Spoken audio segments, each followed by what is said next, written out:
کیا واقعی انگریزوں کے قبضے سے پہلے برصغیر میں ایک بھی بھکاری نہیں تھا؟ مسلمانوں میں شرح خواندگی 90% تھی۔ صرف بنگال میں 80,000 اسکول تھے۔ مسلمانوں کا شاندار ماضی، حال اتنا بدحال کیوں؟ زبردست کالم نگار انور غازی اپنے تازہ کالم میں مسلمانوں کے عروج و زوال کی مختصر منظر کشی کرنے کے ساتھ ساتھ حیران کن حقائق بھی سامنے لے آئے ہیں کہ کس طرح دنیا مسلمانوں کی حکمرانی دیکھ کر دنگ رہ جاتی تھی۔ کالم نگار نے کئی صدیوں تک پوری دنیا پر حکمرانی کرنے والے مسلمانوں کے زوال کی ایک اہم بڑی وجہ بھی بیان کی ہے۔ وہ لکھتے ہیں کہ مسلمانوں کے اقتدار کو قائم و دائم رکھنے میں اصل کردار قدیم اور جدید علوم و فنون میں مہارت تھی۔ بغداد اندلس میں شاندار فن تعمیر کے نمونے آج تک موجود ہیں۔ مغلیہ دور کی شاندار عمارات جس تخلیقی صلاحیت سے تعمیر کی گئی وہ دو چیزوں کے بغیر ممکن نہیں تھی۔ پہلی فن تعمیر کی تفصیلی مہارت جس میں جیومیٹری، فزکس، کیمسٹری اور ڈھانچے کے خد و خال وضع کرنے تک کے علوم شامل تھے۔ دوسری کسی ملک کی مضبوط معاشی اور اقتصادی حالت ہے جو اس قدر مضبوط ہو کہ وہاں کے حکمران شاندار عمارات تعمیر کرنے کا خرچ برداشت کر سکیں۔ کالم نگار کے بقول فن تعمیر کی جو تفصیل تاج محل، شیش محل، شالامار باغ، مقبرہ ہمایوں،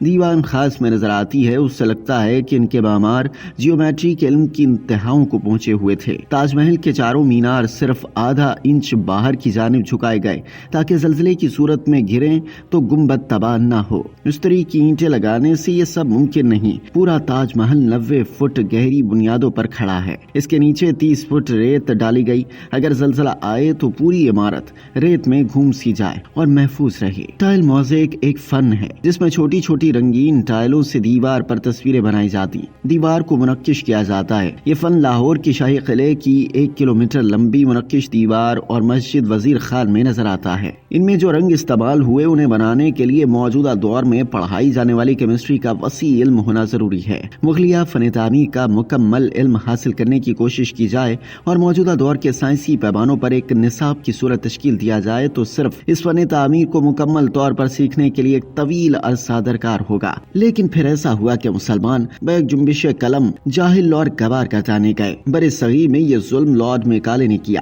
اس نے 1833 میں برصغیر کا سفر کیا۔ انور غازی نے اپنے کالم میں ایک اور انکشاف یہ کیا کہ وہی لارڈ میکالے بیوی کے ساتھ سیاح کے روپ میں ہندوستان آیا، برصغیر کے چپے چپے پر گیا، لوگوں سے ملا، مسلمان کے حالات کا باریک بینی سے جائزہ لیا، ان کا طرز زندگی دیکھا، ان کی اقدار، معاشرت، رہن سہن اور طور طریقے پر ریسرچ کی، مسلمانوں کے مذہبی رہنماؤں سے ملا، ان کے انٹرویوز کیے۔ وہ برصغیر میں یہ دیکھ کر حیران اور ششدر رہ گیا کہ مسلمانوں میں شرح خواندگی تقریباً 90% ہے، باقی 10% بھی ضروری دینی و عصری تعلیمات اور اس کے تقاضوں سے آگاہ تھے۔ وہ 3 سال تک گھوما پھرا، رپورٹ تیار کی اور واپس انگلستان چلا گیا۔ 1935 کی دوپہر اس نے برٹش ارکان پارلیمنٹ کے سامنے وہ رپورٹ پڑھی۔ اس رپورٹ کی کاپی آج بھی اورینٹل کالج لاہور کی لائبریری میں موجود ہے۔ اس نے لکھا، میں نے پورے ہندوستان کا سفر کیا ہے۔ اس سفر کے دوران کئی حیرت انگیز انکشافات ہوئے۔ میں نے ایک بھی بھکاری نہیں دیکھا، چوری ڈاکے کا تصور نہیں ہے۔ یہ علاقہ دولت سے لبالب بھرا پڑا ہے۔ اس کے ساتھ ہی مسلمان معاشرہ اخلاقی لحاظ سے بھی مالا مال ہے۔ یہ وسیع الظرف ہیں۔ یہاں کے لوگ ذہین، فطین اور قابل ہیں۔ شرح خواندگی 90% سے زیادہ ہے۔ کالم نگار کے بقول اسی طرح مشہور مورخ ول ڈیورنٹ جو مغربی دنیا کا امام ہے، وہ مغل ہندوستان کے بارے میں کہتا ہے، برصغیر کے ہر گاؤں میں ایک اسکول ماسٹر ہوتا تھا جسے حکومت تنخواہ دیتی تھی۔ انگریزوں کی آمد سے پہلے صرف بنگال میں 80,000 اسکول تھے۔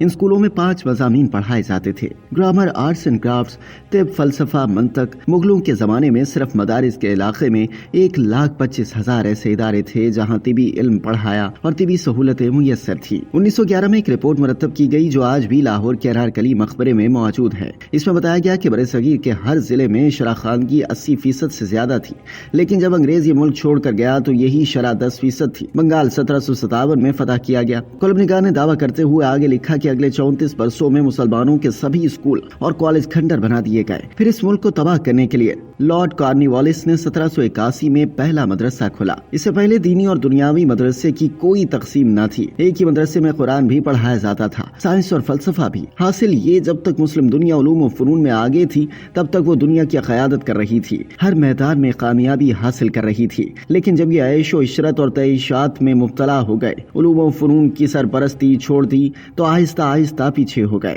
آج عالم اسلام کی تعلیمی حالت تو یہ ہے کہ دنیا دنیا کی 200 بہترین یونیورسٹیز میں عالم اسلام کی کسی ایک بھی یونیورسٹی کا نام شامل نہیں۔ 3 سال پہلے ملائیشیا کی ایک یونیورسٹی شامل تھی، اس سال اس کا نام بھی خارج کر دیا گیا ہے۔ یہ اچھی بات ہے، اب عالم اسلام اور اس کے حکمرانوں نے تعلیم اور جدید علوم و فنون کی طرف توجہ دینا شروع کر دی ہے۔ مدینہ یونیورسٹی نے بھی قدیم علوم کے ساتھ ساتھ عصر حاضر اور دور جدید کی تعلیم سے بہرہ مند کرنے کا بیڑا اٹھایا ہوا ہے۔ اسی طرح ملائیشیا، مصر، پاکستان اور دیگر ممالک میں بھی کوششیں جاری ہیں۔ جدید علوم و فنون کی طرف پھر سے توجہ دی جانے لگی ہے۔ مسلمان اگر نشاط ثانیہ کا خواب دیکھتے ہیں تو انہیں طاقت و قوت کے ساتھ علم و آگاہی کے میدان میں بھی اپنا لوہا منوانا ہوگا۔